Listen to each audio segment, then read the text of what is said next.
प्रधानमंत्री नरेंद्र मोदी ने ट्वीट करते हुए सेपक टैक्रो वर्ल्ड कप 2025 में भारतीय दल की शानदार उपलब्धि पर बधाई दी।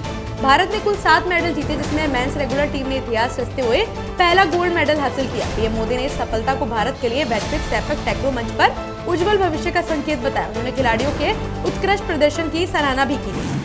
लोकसभा में नेता प्रतिपक्ष और कांग्रेस सांसद राहुल गांधी ने सरकार पर विपक्ष की आवाज दबाने का आरोप लगाया। उन्होंने कहा कि परंपरा के बावजूद उन्हें बोलने नहीं दिया जाता और संसद में सिर्फ सरकार की ही जगह है। राहुल गांधी ने बताया कि वे बेरोजगारी और कुंभ मेले पर अपनी बात रखना चाहते थे, लेकिन उन्हें रोका गया। उन्होंने इसे लोकतंत्र के लिए खतरा बताते हुए सरकार की कार्यशैली पर सवाल उठाए। लोकसभा अध्यक्ष ओम बिरला ने सदन में मर्यादा और शालीनता बनाए रखने की अपील की। उन्होंने कहा कि कई बार सांसदों का आचरण संसदीय परंपराओं के अनुरूप नहीं रहा है। बिरला ने खासतौर पर विपक्ष के नेता से नियमों के अनुसार आचरण की अपेक्षा जताई। उन्होंने सदन की गरिमा बनाए रखने पर जोर देते हुए सभी सदस्यों से अनुशासन की मांग की।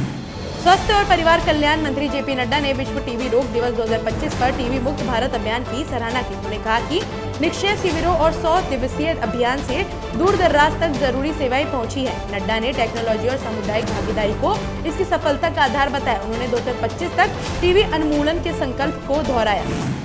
उत्तर प्रदेश के मुख्यमंत्री योगी आदित्यनाथ ने सरकार के 8 साल पूरे होने पर विपक्ष पर निशाना साधा। उन्होंने कहा कि अयोध्या में रामलला विराजमान होने पर पूरी दुनिया अभिभूत थी, लेकिन कांग्रेस और सपा चुप रही। योगी ने महाकुंभ को ऐतिहासिक बताते हुए विपक्ष पर झूठा प्रचार करने का आरोप लगाया। उन्होंने कहा कि जब कांग्रेस और सपा को मौका मिला तब उन्होंने विकास नहीं किया और अब वे इसमें बाधा डाल रहे हैं।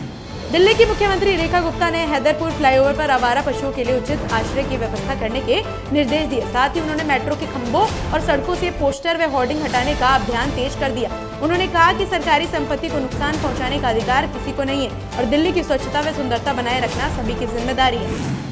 कन्नौज में सपा प्रमुख अखिलेश यादव ने यूपी में बीजेपी सरकार के 8 साल पूरे होने पर तीखा हमला बोला। उन्होंने कहा कि इन 8 सालों में कन्नौज विकास से कट गया और सरकार की नाकामी इतनी रही कि पुलिस को खुद आईएएस अफसर के खिलाफ एफआईआर दर्ज करनी पड़ी। अखिलेश ने दावा किया कि बीजेपी के विधायक भी अब बदलाव की मांग कर रहे हैं। उन्होंने सरकार पर मीडिया के सवालों से बचने का आरोप भी लगाया। मध्य प्रदेश के मुख्यमंत्री मोहन यादव ने सहकारिता कार्यक्रम में प्रदेश में सहकारिता समितियों को सशक्त बनाने की योजना का ऐलान किया। उन्होंने कहा कि प्रधानमंत्री मोदी और सहकारिता मंत्री अमित शाह की भावनाओं के अनुरूप राज्य में सहकारी समितियों के जरिए दूध उत्पादन, किसानों को लाभांश, मछली पालन और अन्य क्षेत्रों में बड़ा आंदोलन चलाया जाएगा। बिहार विधानसभा में नेता प्रतिपक्ष और आरजेडी नेता तेजस्वी यादव ने सरकार पर गैर संवैधानिक बिल लाने का आरोप लगाया। उन्होंने कहा कि सत्ता रहे या न रहे, उनकी पार्टी आरजेडी इस बिल का हर हाल में विरोध करेगी। तेजस्वी ने कार्य स्थगन प्रस्ताव लाकर इस पर चर्चा की मांग की, लेकिन सदन स्थगित कर दिया गया। पंजाब के मुख्यमंत्री भगवंत मान ने विधानसभा में 2025-26 का 2,36,00,000 करोड़ का बजट पेश किया, जो अब तक का सबसे बड़ा बजट है। उन्होंने कहा कि पिछली सरकारों की नाकामियों से पंजाब को उड़ता पंजाब और कंगाल पंजाब कहा जाता था, लेकिन अब इसे रंगला पंजाब और तंदुरुस्त पंजाब बनाने की कोशिश जारी है। मान ने चौथे साल भी आम जनता पर कोई नया टैक्स नहीं लगाने की घोषणा की। छत्तीसगढ़ के पूर्व मुख्यमंत्री भूपेश बघेल के निवास पर सीबीआई की टीम पहुंची, जिसे राजनीतिक प्रतिशोध माना जा रहा है। इससे पहले ईडी ने भी उनके घर पर छापेमारी की। विपक्षी नेताओं का आरोप है कि इन कार्रवाइयों के माध्यम से उन्हें परेशान किया जा रहा है, जिससे लोकतांत्रिक मूल्यों पर सवाल उठ रहे हैं। केंद्रीय एजेंसियों की निष्पक्षता पर भी गंभीर चिंताएं व्यक्त की जा रही है।